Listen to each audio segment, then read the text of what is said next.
Good evening. It's been a very busy and tragic day. I'm Tim Seaman. And I'm Jenna Rehnstrom. It has been an active weather day, of course, across Siouxland. We know of one person killed in this afternoon storms in northeast Nebraska. And several more, unfortunately, critically injured as well. Tonight, we bring you team coverage of what's taken place the last several hours across northeast Nebraska. One of the hardest hit communities today was the small town of Pilger. That is where we find our Allison Warren. She's standing by live with more on what's left of the town. Allison, what can you tell us? All right, that's Rachel Krause on the phone for us tonight, and you can only imagine those moments where folks, you know, in our area are coming out of their homes. Thankfully, they're safe, or many of them were, but to see that devastation, and some of these towns just won't look the same for a very long time. Such small communities to start with, and so much of the community's missing tonight. Of course, these types of days are the ones that the medical field prepares for, but hopes to never have to experience. The heading on the piece of paper says it's from Stanton County. Again, talking about just how far some of these pieces of material picked up in the tornadoes can travel. And earlier today, Jen, of course, the story that you had from one person that had found something, the same thing, being transported. Right. Some folks near Emerson arrived home, and their house was fine, but they found pages of a Bible from the Wisner, a church in Wisner. Just amazing. I mean, the bizarre things that these storms can do, and of course they cause the widespread damage, and then just those strange little stories just really shows how powerful tornadoes can be. One report also today from here in Sioux City, a woman that saw a 5-foot piece of sheet metal come flying out of the sky, not knowing for sure where that had come from, but obviously been sucked up by these storms at some point across Nebraska or closer to home. So. Well, we're going to take a quick break. Fred's going to update you on our weather here first. Fred. It's the American dream. Retire and live the good life. But with an ever-changing economy, is that still a reality for most Americans? Financial experts say yes, but unlike past decades, it doesn't happen without plenty of work. Through the 1980s, retirement most often meant collecting a pension, something employers paid regularly to employees after they retired. Indeed, times have changed, but there's still a need to save. That's the key. Got to get it done. I like Chase's message. When you're young, it's so hard to understand, but you just do it. Right. And then you learn along the way. And do it in small pieces, and then you can grow as your age goes along with it. So really good information. The conduct of gambling games at the Argosy Casino, Sioux City, shall cease on or before July 1st, 2014. That was the news this morning at the Iowa Racing and Gaming Commission meeting in Council Bluffs. 300 workers at the floating Argosy Casino now know the future of their jobs, though it may not be what they wanted to hear. The vote was unanimous, and now the floating casino is counting down its final days. Tim Seaman brings us the details. Today's decision didn't surprise anyone. Even Penn National Gaming attorney Mark Weinhardt conceded after the proceeding that he wasn't shocked. After a more than 2-decade run, riverboat gambling in Woodbury County is set to end by July 1st. The license renewal application submitted by Bill of Sioux City LP is denied. Good evening, and thanks for joining us tonight. I'm Jenna Rehnstrom. And I'm Tim Seaman. Several school improvement projects in Sioux City are on hold tonight after voters said no to a tax hike just yesterday. And after a closer look at the ballot numbers, viewers we heard from are wondering if a snag in the absentee ballot process played a part. So we took a look. A northeast Nebraska teenager will soon be representing her high school, her town, and the entire state as the reigning Miss Nebraska Teen USA. Rachel Krause met with her today and found out that success like this runs in the family. That's not too bad. What a beautiful girl, but you know, it's the confidence that she just exudes. That's what gets you far in that pageant world. Poise. Yeah, very poised, it seems to me. Next up, we want to move ahead with the projected winner and take a look at this.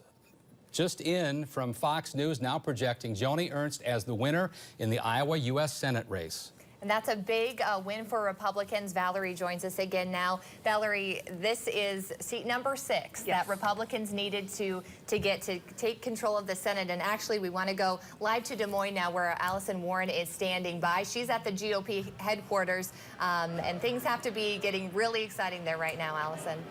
Absolutely, Allison. Thanks so much. When Ernst takes the stage, we'll go back to Des Moines. But again, back to Valerie. Again, this is seat number 6 that Republicans needed to capture. So much of the focus has been on Iowa. So what does this say for the Republican Party as a whole? It's been out of use for the last few years, but now a wind turbine owned by the Akron-Westfield Community School District has started spinning when it was supposed to be off. It's a case of runaway wind turbine. Our Diana Johnson explains why it could be a threat to the Akron community. The turbine has since slowed down. The school is hoping to call engineer crews in on a day with minimal wind speed so they can safely figure out the problem. In Akron, Iowa, Diana Johnson, ABC 9 News. That's so bizarre, isn't it? It really is, and especially since it hasn't been running in years. Right. You know? A little eerie to see it going now. So, Hopefully they so get slow, thankfully. taken care of up there. The Sioux City City Council is looking at the possibility of getting out of their contract for the city's traffic cameras. In 2009, the city signed an agreement with Redflex Traffic Systems. And now Redflex has been accused by a former employee of bribing government officials. The company, in return, is suing that former employee. Today, Mayor Bob Scott asked city leaders to consider dropping their contract with Redflex. Councilmember Rhonda Capron says it's a disappointing situation all around. It's not something you want to hear about. It could be a reflection on everybody, but, like I said before, we have not had a problem. We haven't had any issues. We have documents. We're good. And Redflex here in Sioux City is doing what they said that they would do, and we're also doing what we said we would do. The next step for the city is to examine their contract. The city attorney is researching the contract with Redflex to see what options are available. Following a controversial closing, the Iowa Juvenile Home in Toledo will reopen. District Court Judge Scott Rosenberg has ordered the state to reopen the home and reportedly told Governor Terry Branstad that he can't change laws enacted by the legislature. Branstad closed the facility last month following allegations that teens were mistreated there. 4 Iowa Democrats sued Branstad to keep the home open. Siouxlanders gathered tonight to remember Jim Henry, a TV legend of Siouxland. Friends and family met this evening at Meyer Brothers Colonial Chapel, sharing memories and stories about a man known to many as Canyon Kid. Jim was a member of the Channel 9 family and hosted Kids Corner here on KCAU. Originally, it was called KVTV, almost 30 years ago. Jim passed away last week in Michigan, and his son Jason told us this evening that bringing his dad back to Siouxland is comforting. We're happy to bring him back and very overwhelmed at the response from people that have come out to honor him and honor what he has done for the community. Now, Jim's funeral is at 10:30 tomorrow morning at Blessed Sacrament Catholic Church. If you'd like to hear more from Jason and others who were at this evening's memorial, just head to our website, kcautv.com. Local folks looking for a new place to set up shop and get a little work done? Well, they're in luck. Springboard Co-working had its ribbon cutting today. It's located on the 2nd floor of the building at 4th and Jackson in the downtown. Springboard is an office space you can set up shop in for a day, a week, even a year. The space comes complete with desks, conference rooms, wireless internet access, everything you need to get the job done. Sioux City has its first Blue Zones restaurant.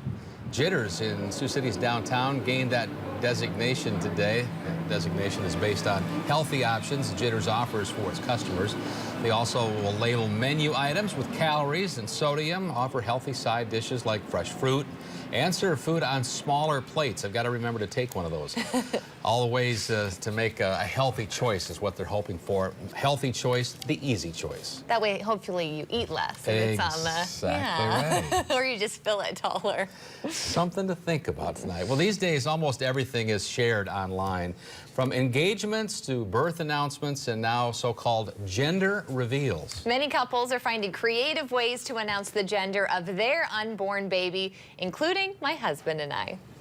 Just browse Facebook or Pinterest and you'll probably stumble upon the creative way a friend or stranger is announcing they're expecting.